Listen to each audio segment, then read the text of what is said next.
আসসালামু আলাইকুম ওয়া রাহমাতুল্লাহি ওয়া বারাকাতুহু। সুপ্রিয় দেশবাসী, আমি এই মুহূর্তে আমাদের বাড়ির সামনে ব্রাহ্মণবাড়িয়া সদর চাঁদপুর গ্রামে একটা রোডের উপর দাঁড়িয়ে আছি।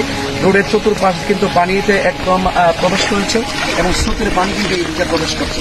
সুতরাং আপনারা জানেন যে ভারতের টানা বর্ষণে উপরের পানিগুলো বাংলাদেশের দিকে তীব্র হয়ে প্রবেশ এবং বাংলাদেশের মুষলধারে বৃষ্টির কারণে কিন্তু বিশেষ করে আকার উপজেলার অনেক সংখ্যক পরিবার কিন্তু পানিবন্দী অবস্থায় আছে।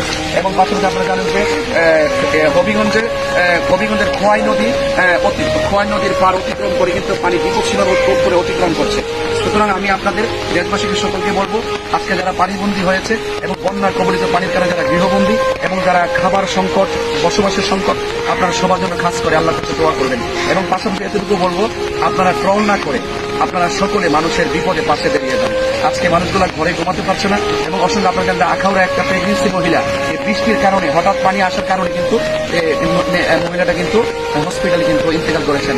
আল্লাহ পাক থেকে শাহাদাতের মর্যাদা দান করুক। এবং আপনারা সবার যার যতটুকু তৌফিক আছে সেই অনুপাতে কিন্তু আপনারা সবাই পাশে দাঁড়াবেন, মানুষের বিপদে পাশে দাঁড়াবেন। এখনই আখাউড়া দিকে যাব, যেহেতু আখাউড়া আমার প্রতিবেশী, তাদের অবস্থা খুবই খারাপ, আমাদের চাইতে আরো খারাপ। সেই জন্য আমি সেখানে যাচ্ছি। আপনারা সবাই দোয়া করবেন এবং সকলে সহযোগিতার হাত বাড়িয়ে দিবেন। সকলে মানুষের বিপদ, আজকে তাদের বিপদ, কালকে আবার আমাদের বিপদ হতে পারে। সেই জন্য আপনারা আমাদের বাড়িতে কিন্তু একদম ওখানে কিন্তু আমাদের বাড়ি এখানে কিন্তু এত পানি কিন্তু আমরা দেখি নেই। সুতরাং এখানে যদি এই অবস্থা হয়, তাহলে যারা একটু নিচে আছে তাদের কি অবস্থা হয়েছে তা আপনারা সহজে অনুভব করতে পারেন।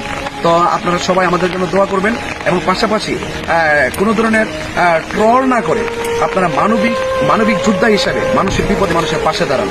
যে মানুষগুলো মানুষের বিপদে পাশে দাঁড়িয়েছিল অতীতে, তারা কিন্তু অবশ্যই আমাদেরকে অনুপ্রেরণার জায়গা। আপনারা এইরকম কাউকে কোনো কিছু না বলে যার যে তৌফিক আছে সেই অনুপাতে আপনারা পানিবন্দী মানুষের পাশে আপনারা দাঁড়িয়ে যান। যেটুকু পারেন সহযোগিতার হাত বাড়িয়ে দেন।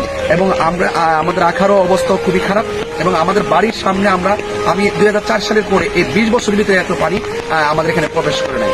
আমাদের রোডেও কিন্তু পানি উঠে গেছে। তো সুতরাং আপনারা সবাই আমাদের জন্য দোয়া করেন এবং আমি আশা করি আপনারা সবার বিপদে পাশে থাকবেন। আজকে তাদের বিপদ আগামীকাল আমাদেরও হতে পারে। আমি কিন্তু এখানে যে পানি এসেছে আমি মনে করি এরপরে তো আমরা ভালো আছি। আমার চাইতে যারা খারাপ আছে, আমার চাইতে যারা আরো কষ্টে আছে, আমরা তাদের পাশে এখনই যাচ্ছি। আমরা এখন আখাউড়া দিকে যাব, সেখান থেকে যদি হাতে সুযোগ থেকে আমরা ফেনী পরশুরামের দিকে যাব। আপনারা সবাই আমাদের পাশে থাকবেন এবং সকলে সহযোগিতা করবেন ইনশাআল্লাহ। আসসালামু আলাইকুম ওয়া রাহমাতুল্লাহি ওয়া বারাকাতুহু।